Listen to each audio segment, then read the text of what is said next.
welcome to the Motorsport Coaching Podcast, sponsored by Motivate Training and Management. This is a podcast where we talk to drivers and industry experts to help you maximize your performances on and off the track. Let's get started with today's show.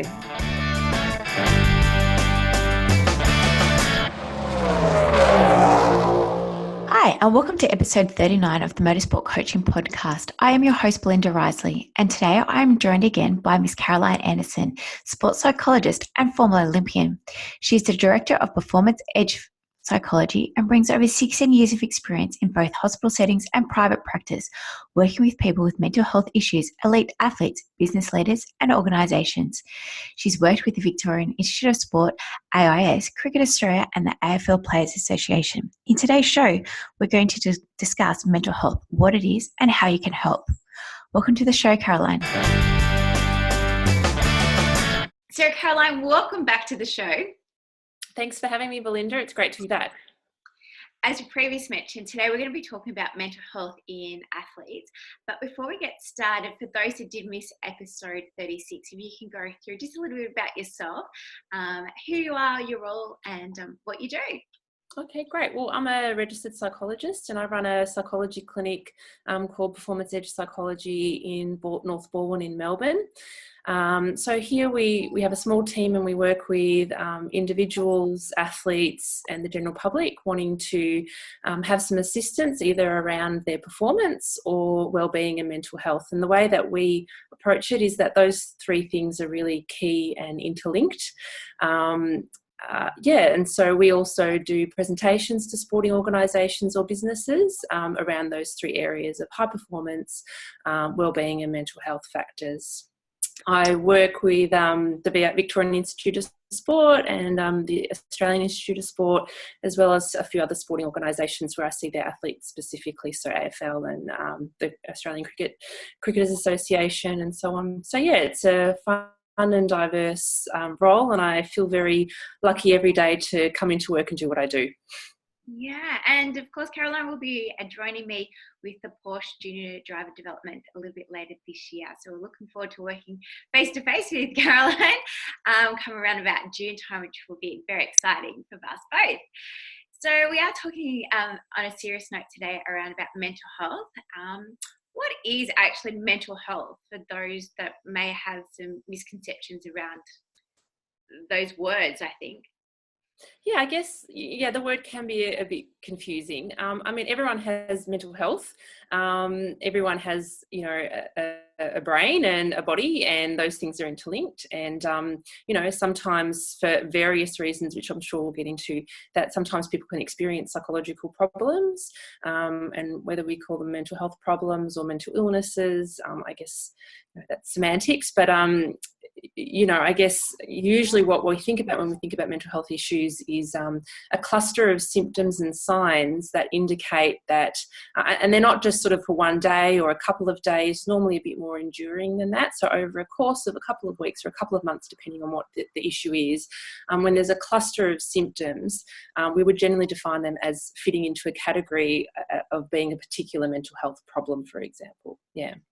And what are some of those symptoms that both parents, coaches, peers could look out for when it comes I think that's a really good question, because often I think we need to be thinking about in teams and in sports, keeping an eye on each other and looking out for each other. And I think we don't always know what to look for. So I think in order to identify if someone's experiencing a mental health issue, it is important to keep in mind any changes to what you might see in a person's feelings and behaviours, for example, or what they're exhibiting. So we might notice changes in their mood, their social engagement, their general level of functioning, their ability to cope, and even physical changes such as weight loss. So obviously the symptoms will depending on which type of mental health condition a person is experiencing. But I guess some of the noticeable signs might include things like sleep problems or someone being really tired, weight or appetite changes, a withdrawal from friends or activities. We might notice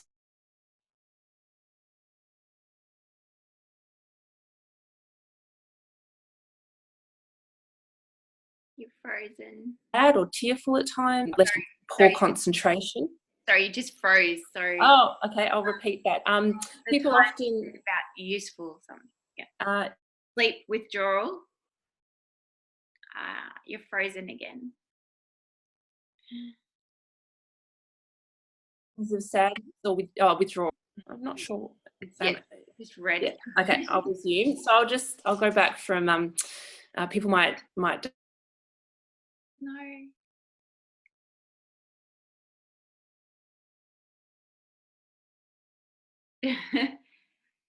be a bit more withdrawn from friends and or enjoyment in activities. Mm-hmm. And they might have poor concentration, might be irritable. People often might sort of talk about things that they're worried about a lot. They might seem quite on edge, or people might have extreme mood changes. So there may be some of the quite obvious outward signs that friends or family or even coaches might notice. And if they do identify those symptoms, how's the best way, I guess, to address them with the person, with the driver, with the athlete, with the pit crew? Is it a matter of saying, "Are you okay?" Is there something a little bit more strategic than that? Or look, yeah, I think people often get a bit scared or hesitant that they're going to invade someone's personal space, or they feel like maybe that they worry that maybe they're going to upset the person by asking them what's going on. I don't think that's the case. I think people that are having a mental health problem really need support. They need people to check in with them. Don't be afraid to ask the questions. No, I don't think it's anything strategic per se. I think it's just, having a really basic conversation. Hey, I've noticed these things, and I just wanted to check in and see if you're okay, or tell me a bit about what's going on for you, or we just want to make sure that everything's all right, and that we're here to support you. I think that's such an important just first start of the conversation. I think the other thing is listening, offering reassurance and staying calm and being patient. It are some really good strategies to be able to use or utilise when talking to someone that you're concerned about. You don't have to have all the answers. You don't have to solve it all. You just need to listen and sort of validate what they're saying and lend them that really good listening ear. Before sort of stepping in and having to do anything about it. I think they just need to be heard and listened to and supported at that point. And I think then it's about together working out a bit of a plan, and we can't really make a plan without having any information. So, I think it's really important to go out and seek that information, whether there are good websites available. If you go to a reputable website like Beyond Blue or certain Australian government websites, they're going to have really good information on there to help you gather the information and the person that you're concerned about. And I think coming back to that idea that there's still a lot of stigma out there regarding mental health, and I think people can worry about talking about mental health can make it worse, but it's really not true. So don't be afraid to have those open and honest discussions, and don't be afraid to ask those questions.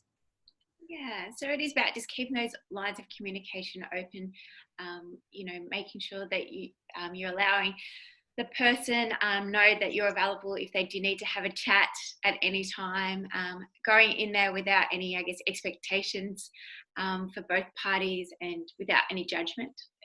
Is what I was trying to say. Yeah, absolutely.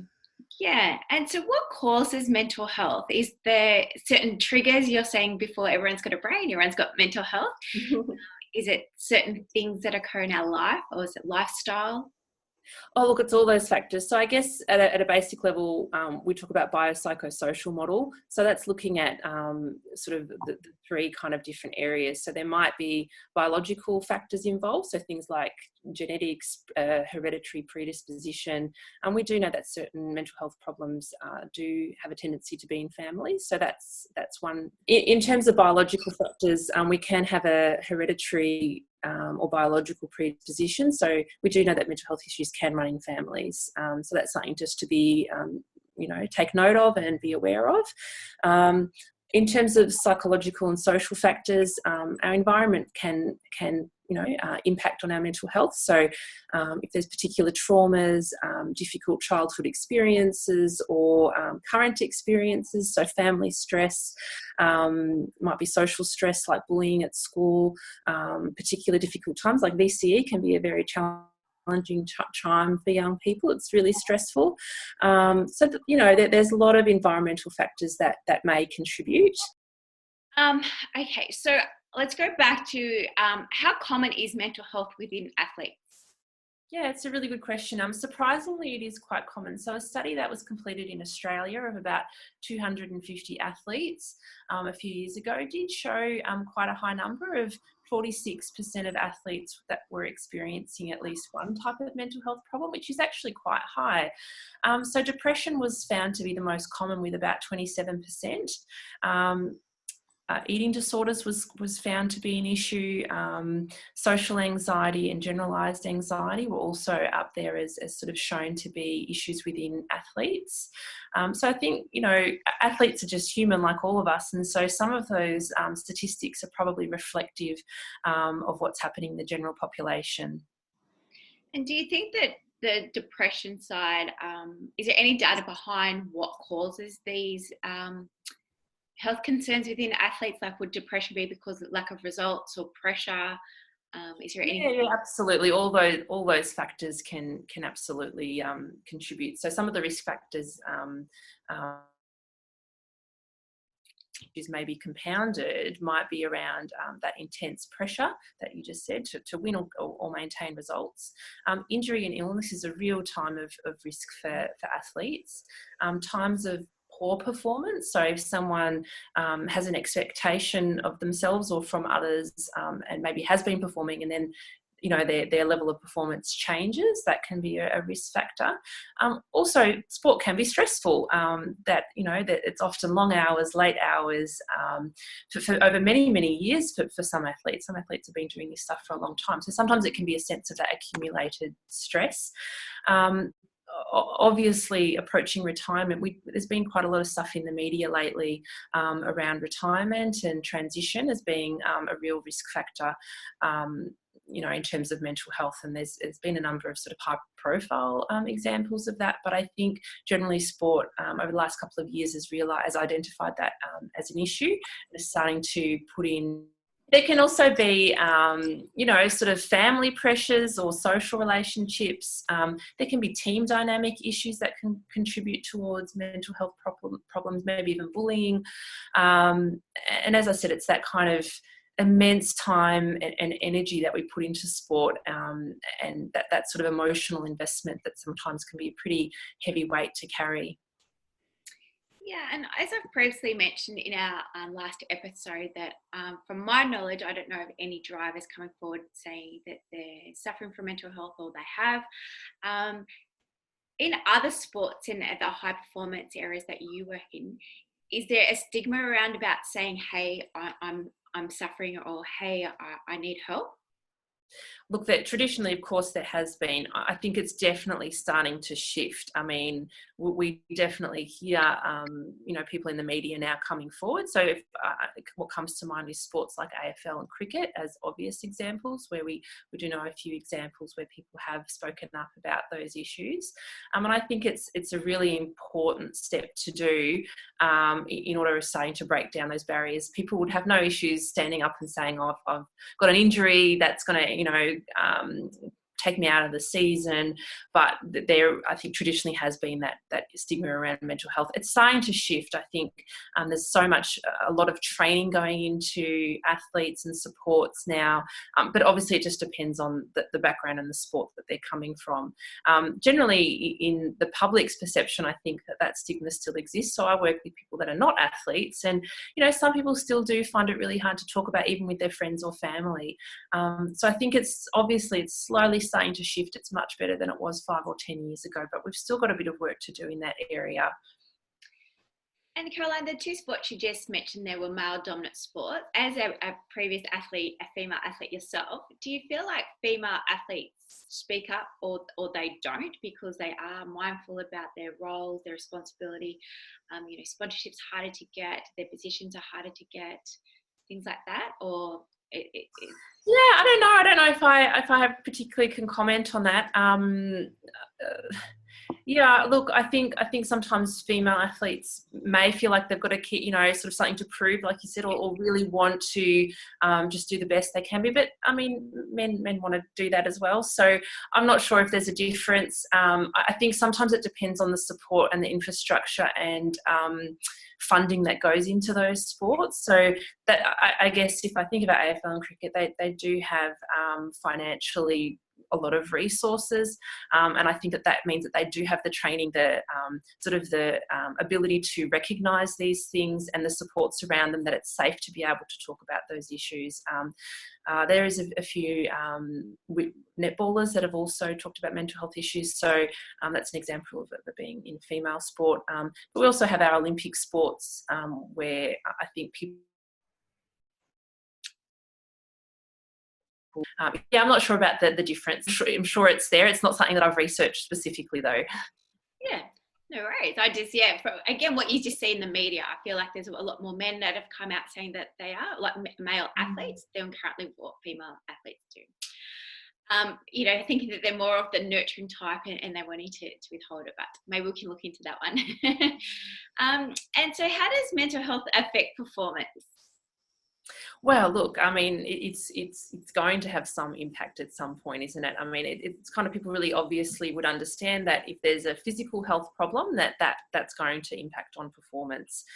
So if someone has a cold or the flu or a more chronic health condition, it will play a role, and it requires thought and planning around it. And obviously support around it. Likewise with mental health conditions, it's exactly the same. It can have an impact. However, I would say that there's some real positive in that. Some people with mental health issues like depression or anxiety find that sport can be really helpful and really empowering and motivating in managing their mental health issues. So we know that exercise is great for mental health. So usually athletes are pretty fit. So that can be something that really helps moderate or manage their symptoms. So I think that, and also can give them an area to focus on and sort of keep pursuing and working through. But having said that, obviously it can be a really challenging thing if they're not getting the support, if they haven't talked about it, if they're not getting any help around that issue. I think that's when it's going to be really difficult, and it potentially can have an impact on their performance. And can you overcome a mental health concern? Of course. Oh, otherwise I wouldn't have a job, and B, I think it'd be a very difficult job to do if I wasn't able to help clients. Look, so again, there's a number of factors that can help. So there is sort of those situational or environmental factors that can make a difference. So looking in people's individual situations and seeing what does anything need to change structurally or in their environment that might help. And again, it depends person by person, but is it that there needs to be more supports? Is it that something needs to change in their lifestyle or routine? Is it there's some issues around health that need to be managed, generally like sleep and diet and all those kinds of things. Really sort of basic level interventions, of course, can be helpful. Then I guess medication, of course, can play a role for some people. There's antidepressants that are effective in treating depression and anxiety. That sometimes is a path that some people do need to go down and explore and get information around. But in terms of psychological interventions, there's many sort of modes of models that we use in working with individuals that have been effective through vigorous research, have been shown to be effective in treating mental health or working through mental health issues. So in particular, when we're thinking about things like depression and anxiety, learning psychological skills and managing those can be really effective. And obviously, I think that's part of why I really love the work that I do, is that you do see people change and progress, and it's, you can give them that hope that it's not going to be like this forever, and that we can work through these issues when we have the right tools and strategies in place. Yeah, well, your work definitely sounds very rewarding. And so they're the services that you offer down at Performance Edge, where basically you just come in and you people can come to you. Why would someone come to you? Yeah, sure. So I guess people come for different reasons, obviously. If we're thinking about athletes, athletes do come because they have a mental health issue. So it may be affecting their sport, or maybe it's not affecting their sport. They see it as separate. But certainly maybe they're an athlete, but the athlete or their performance isn't the main part of our work. It's about, managing other areas of their life. It might be relationship issues. It might be family dynamics. It might be things from their past. It might be, as I said, current health issues that they're dealing with. Athletes on a specific issue to do with their sport. So it might be performance anxiety or an anxiety disorder that's impacting on their sport, or even their training, for example. So that's another area that we would work on. And the other area would be that people don't have specifically a problem. So they might not have a mental health problem, or they might be generally doing okay in their sport or well, but they want to learn how to do that better. So that's more the performance side. So I do see there's kind of those different areas or categories that people come along in, and we can work with all those areas. And I think that's really great, because what it also means is that once people are feeling a bit better, if they're recovering from their mental health issue, or their wellbeing is going quite well, we can then continue to work with them to improve performance. Fantastic. And again, how can people get in contact with you? Yeah, so probably the easiest is just popping on the website, performanceedgepsychology.com. People are welcome to give me an email or ring anytime. I'm happy to have questions or anything at all, or follow us on Facebook or Instagram. We often put up information about mental health, or generally about performance psychology related issues. So that's another way of, or people can contact us via those as well. Fantastic. Well, of course, Caroline's details will be in today's show notes. Again, Caroline, thank you very much for your knowledge and experience and time today. We really appreciate it. No worries. Thanks so much for having me. And I really like your work on the podcast, and I think you're doing a great job, not just looking at coaching and sports, but incorporating psychology. I think it is a really important step in reducing that stigma and getting that conversation going, because that's kind of, it's just part of parcel of what goes on in sport, and we need to talk about it and have these conversations. Most definitely. So I'll also have that link for Beyond Blue. Is there any other resources, Caroline, I should add to that list? Look, the AIS has introduced a new program for mental health wellbeing for athletes. So there might be some information on the AIS website. Look, off the top of my head, obviously things like Lifeline website will obviously give us information around if people are at risk or really struggling. But as I said, I think go for more of those government related websites. They're probably the best bet. So even looking up local government services and so on will maybe tip you in the right direction. Headspace is another one where that's a government funded initiative providing mental health intervention for younger people. So I think it's 16 to 25. Don't quote me on that. I might be wrong with that age group, but they've got some great information, but also ideas around how to access services as well. Fantastic. Well, again, thank you very much, Caroline, and I'll speak to you soon. Thanks for having me. Well, thanks everyone for listening to this week's show. I really hope you enjoyed that one as much as I did. Now, remember, all the show notes with the links and the specials mentioned in today's show are available over at motivatetraining.com.au. If you haven't already, I'd really appreciate if you could head to iTunes or Stitcher, type in Motorsport Coaching, subscribe, and leave us a review. Each week, I'll read them out, and you'll go into monthly draw to win a fantastic prize. If you have any questions or comments, please email us at motivatetraining.com.au or head over to our Facebook page at Motivate to Tea. Until next time, take care.